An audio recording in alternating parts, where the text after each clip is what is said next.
So feel free to raise your hand or just throw out a comment if you want to. That's perfectly just fine with me. Next week, we'll see how the Celtic spirituality business fills in some spots in that conversation. I want to read you something that I wrote a long time ago, because it's just purely autobiographical, and I need to hear it for myself. Life is a beautiful journey. Life is a beautiful journey. That's the plan. That's what's supposed to be. Most of us engage in an ongoing conversation about it in some way or another. How am I doing? Are we making the right decisions, the best decisions? And everything, kids, homes, cars, vacations, schools, teams, church, healthcare options, recreations, choosing friends, values we adhere to, and those causes that we champion. After all, you only get to do this dance once. We want it to be the best journey possible, the most heartfelt we can imagine. We want to get it right? Well, at least more often than we get it wrong. That's what I want. It's what I've wanted most of my life. Ever since I was a teenager, old enough to figure things out, that's what I've been doing. And somewhere deep in my bones, there has been this call, this tug, this urging to share some of the answers I have found with friends and other folks. Now, I guess I could have become a teacher. I love teachers. Nobody else puts their lives on the line 5 days a week to really do good work in the world like teachers. And for all the privilege they face, constant maligning, ridicule, and not the greatest pay in the world. I love teachers, particularly those who serve in public schools. They are the everyday heroes. I could have been a teacher. I could have been a professor or a scientist or a social worker or a psychologist, great and wonderful positions all, except I had this problem. I was convinced that everything around and about and within me, us, they, it, everything was mysteriously related to something bigger. A master presence, a higher power, a universal glue we have come to call God. And that presence and power I could not shake, because he, she, it wouldn't let go of me. The church is the only place I found where I could engage the big questions with bright people of all ages, situations in life, who had the best experiences with the answers. The church took all life in God seriously. Nobody else did. And unlike the theoretical stuff, which is important, the church, and only the church, dared to begin with where people really live, what we really are experiencing. The church was present tense. It was and is the best laboratory for living life at its best that I know. Now, along the way, I've experienced a few more things, and let me just add a few. First, in what we know about God Jesus was right. In what he knew and taught about how to get along with others, Jesus was right. Nobody compares with Jesus. Second, the church is the training ground, the celebration stop, the fuel tank for the beautiful journey. Third, the church has all the potential and needs to be the cultural architect for a new millennium. We have the good news. We have the right ethical framework. We treasure and understand diversity, value dignity within the bond of love. We give folks power to be forgiven and begin again. We connect folks with God, each other, for time and for eternity. So my question is, what happened? In many places, folks just seem to be quitting church. And for the first time in a long time, perhaps even since the Civil War, many churches are closing or empty or changing their participation.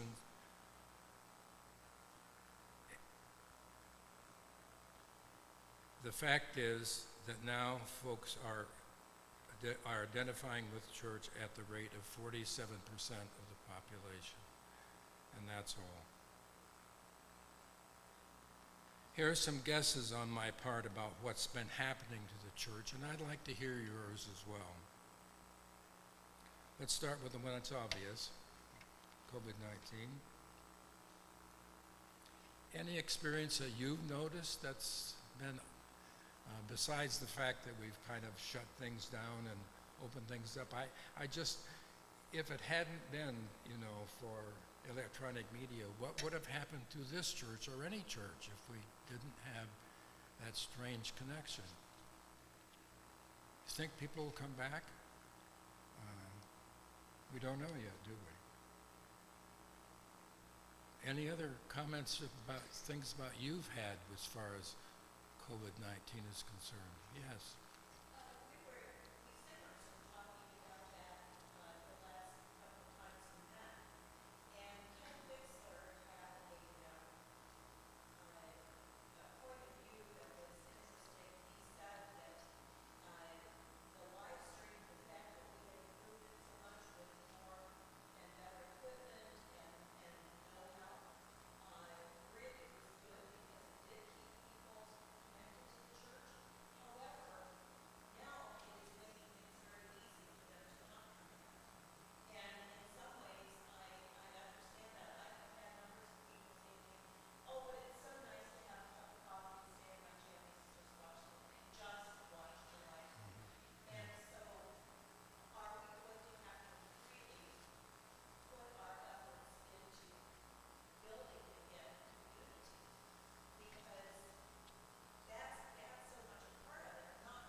Thank you.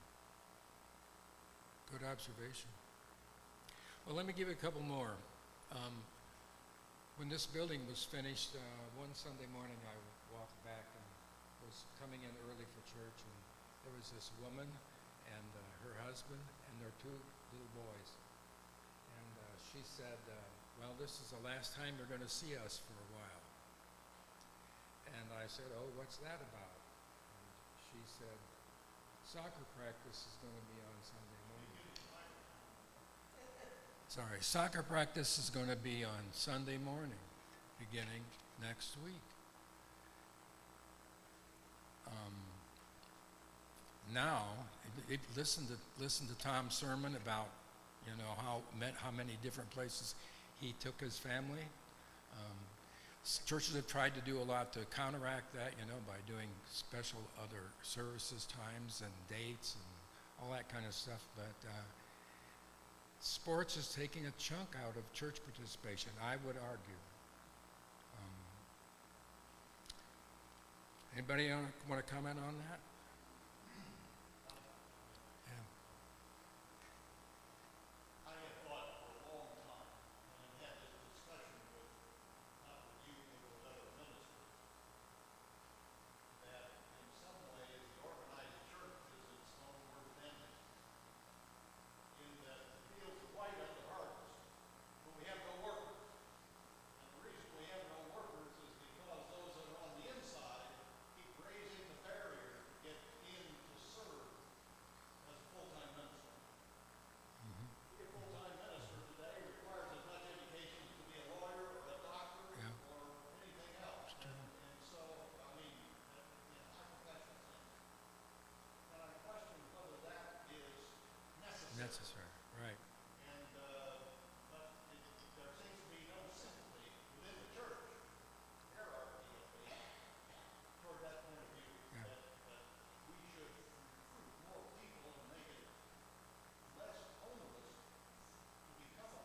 Methodists are kind of ahead of the curve on that issue because we do have local pastors who get assignment and do some studying and don't have to go to seminary and so forth. But your point's well taken. I agree with you. Yeah. And one proclaims for us that if we were a nation that put church first, Yeah. that those practice schools would not happen on Sunday morning. Right. They happen Sunday afternoon, Saturday morning. Yeah. Thank you. Beth, to tie into what you just said, I think there has been a general trend, maybe worldwide, to be okay not being associated with the church. Whereas I think custom in years past was that everyone was expected. In fact, I mean, we've Yeah. had books that we've read where people talk about on Monday morning, your boss would ask you about what happened in church. And not to have an answer was perhaps associated with some shame. And that the expectation was that everyone Right. was Exactly connected. right. Yeah. And now it's not necessary. I got a little piece to add to that in a few minutes. I think you're right. You're right on target. Yeah. You said 47%. 47% are church participants. Yeah. What was it before? 70. How about the electronic media? Is there anything in life that hasn't touched? Anything at all? And we've reached the point where we can't live without it. And how about science? Lots of folks have become practical atheists because of science. With all the evil in the world, God just doesn't make sense anymore. I've heard that from some people that didn't know I was listening. Let me share a little bit of information from a guy named Richard Flory, who is Senior Director of Research and Evaluation at the University of Southern California. His point is to just add some other kind of deepening observations about what we've been talking about. First, traditional authority structures, including religious ones, have been flattened by access to knowledge. As a result, everyone and no one is an authority, which reduces the need for traditional authorities of any sort. One pastor I interviewed told me that during Sunday services, her parishioners regularly fact-checked her sermons on their smartphone, rather than simply accepting what she said. Second, fewer Americans view important social institutions, such as religious organizations, corporations, and government, as having a positive impact on society. In the mid-70s, 63% of Americans said they had a great deal or a lot. They have confidence in churches and other religious organizations. But as I've mentioned before, by 2016, that number had dropped to 41%. Third, religion has gotten a bad brand. From sex scandals across different religious traditions to increasing association between evangelical Christians and the political right, religion per se has taken a beating. Fourth, increasing competition for people's attention from work, family responsibilities, social media, and other activities means that religion loses out to more pressing commitments.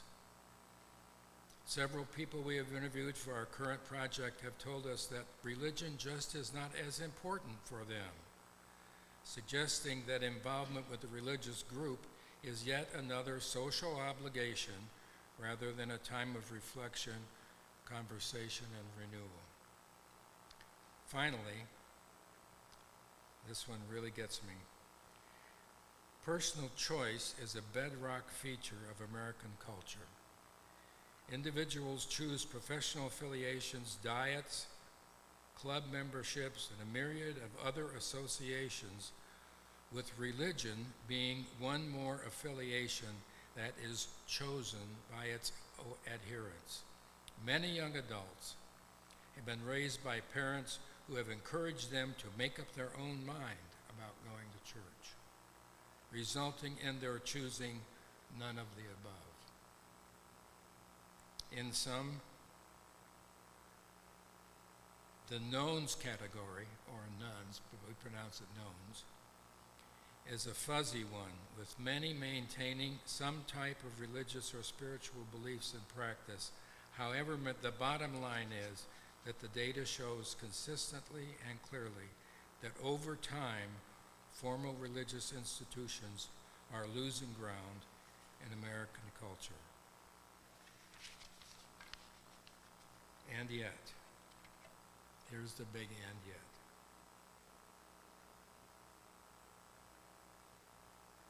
When push comes to shove, 70.6% of Americans still identify as Christians.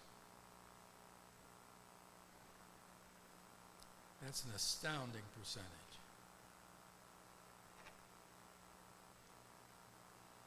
Many, like one of my neighbors, who explained to me that their family was spiritual, just not religious, which simply means they don't go to church. I get that. I get that.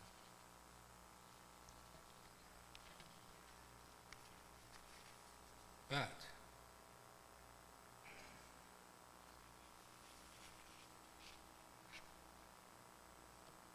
what will follow?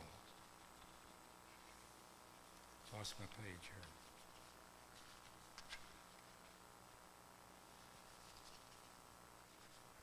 How do we reenact a spiritual play on a subject like that? The real question is,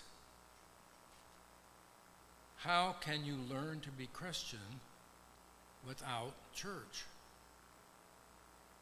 How are we able to develop our spiritual lives? How do we practice our Christian spirituality? What are the components? How can being a part of the church help us in that process? Does anyone really know anybody who claims to be a Christian but does not do church? Do you know one? Do you know one? How do they grow their spiritual lives? Can we keep them even as we help keep ourselves?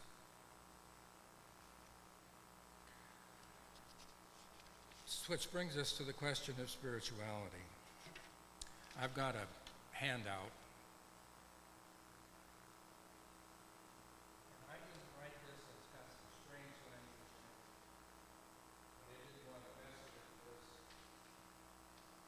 Somebody is.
Well, what we have here is a definition of spirituality.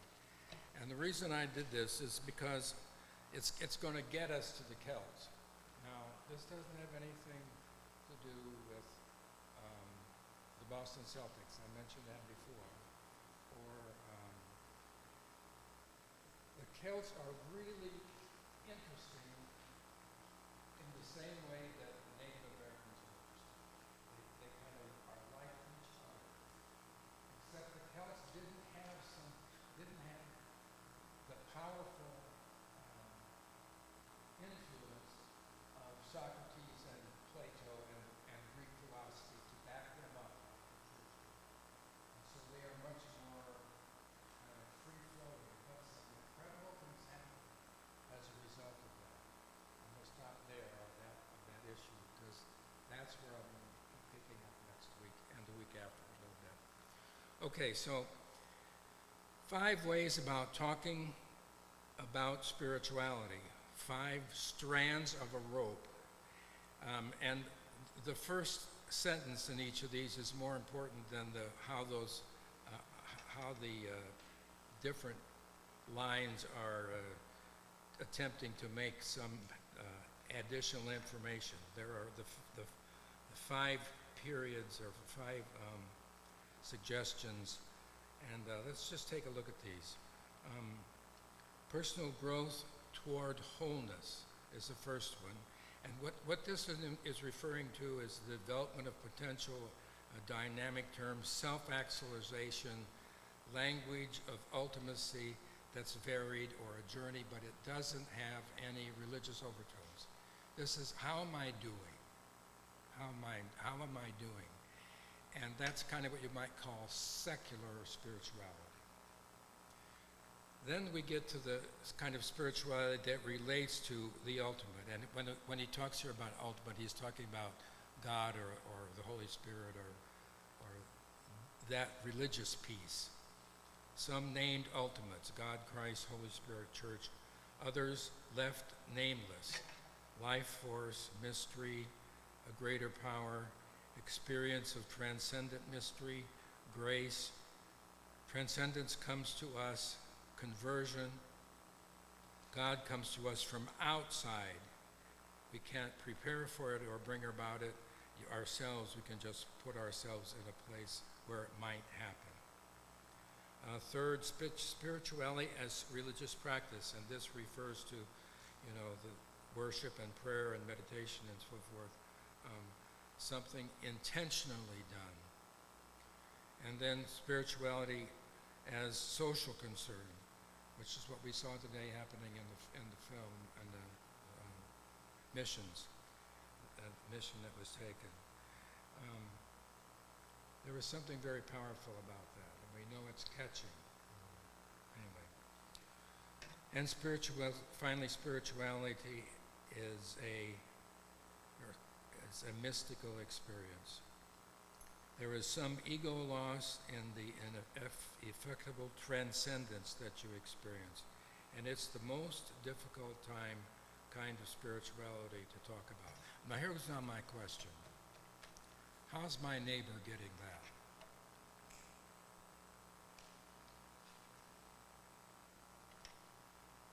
I don't know. She told me one time they were sitting around after a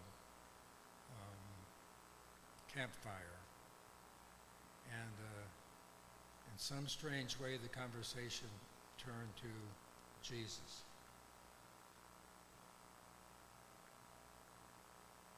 That's all she said.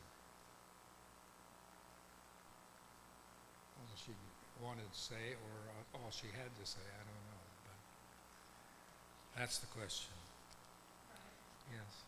Doesn't your neighbor get it through your food? I mean, it's by example. They see that you feel it, you have all the spiritual feelings, and they say, well, if he's feeling that well, I want to know how he does it. I would like to know how you. I would love for that question. But it's not something you try to force on somebody. You got to be really careful.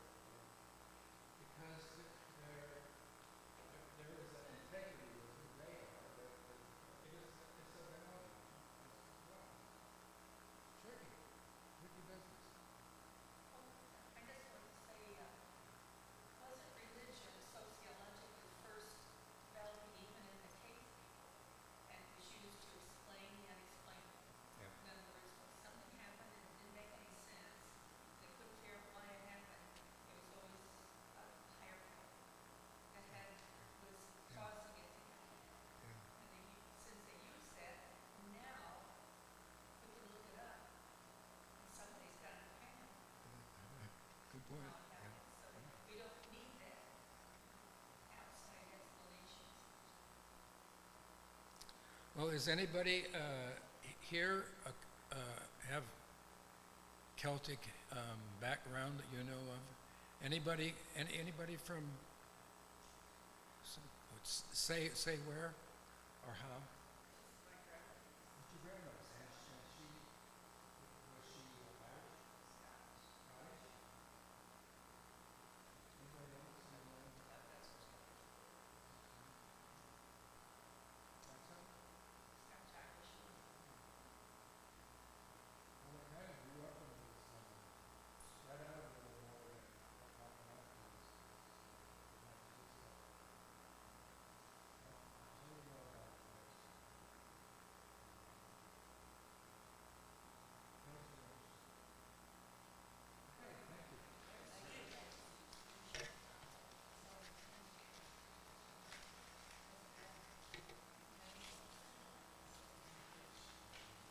Oh, here's what I was going to say. I was actually,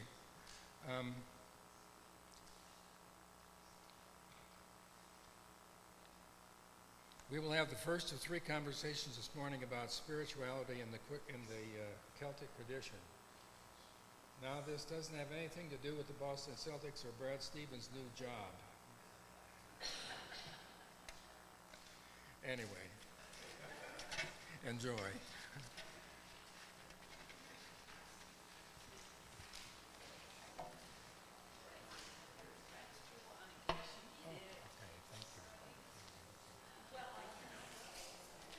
I had that situation when you were doing yours for 3 weeks. Oh.